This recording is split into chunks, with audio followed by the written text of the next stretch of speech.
United states of আমেরিকাতে একটা conference হয়েছিল। ওই কনফারেন্সটা হচ্ছে পৃথিবীর যত ধর্মগ্রন্থ আছে সবগুলো ধর্মগ্রন্থের 10 মিনিটের আবৃত্তি শোনানো হবে। 10 মিনিট করে সময় সব ধর্মের ধর্মীয় কিতাবের শায়েকরা, গুরুরা, ধর্ম নানকরা আর ফাদাররা আর কারীরা বসেছে। বিচারকের সামনে একটা সবুজ বাতি, একটা লাল বাতি। সবুজ বাতিতে চাপ দিলে আবৃত্তি শুরু, রেড বাটনে চাপলে আবৃত্তি শেষ। প্রথমে ডাকা হয়েছে শ্রীমত ভগবত গীতা, পড়ার পরে বিচারক রেড বাটনে প্রেস করেছে, সময় শেষ, নেমে গিয়েছে। এরপরে ডাকা হয়েছে ত্রিপিটক, এরপরে ডাকা হলো দশাতীর, এরপরে ডাকা হলো গ্রন্থ সাহেব পড়লো, জিন্দাবেস্তা পড়লো, এরপরে ডাকা হলো উনি এসে ওনাদের বাইবেল পড়ে গেল 10 মিনিটের জন্য। সব ধর্ম গ্রন্থের আবৃত্তি এবং তেলাওয়াতের পরে সর্বশেষে মুসলমানদের ধর্মগ্রন্থ কোরআন আবৃত্তি করার জন্য ডাকা হয়েছে।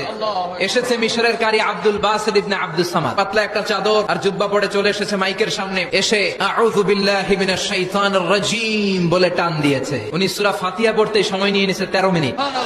শ্রীমত ভগবত গীতাওয়ালারা হাততালি দেয়, সময় শেষ, কোরআন গেছে। কিন্তু কি আজীব তামাশা, বিচারক তো লাল বাতি চাপে না। আব্দুল বাসিত কয় এই তো সুযোগ, বিচারক যেহেতু লাল বাতি চাপে না, আমি আরেকটা সূরা ধরি। উনি কোরআনের সবচেয়ে সুন্দর সূরা সূরা আর রহমান তেলাওয়াত শুরু করলেন।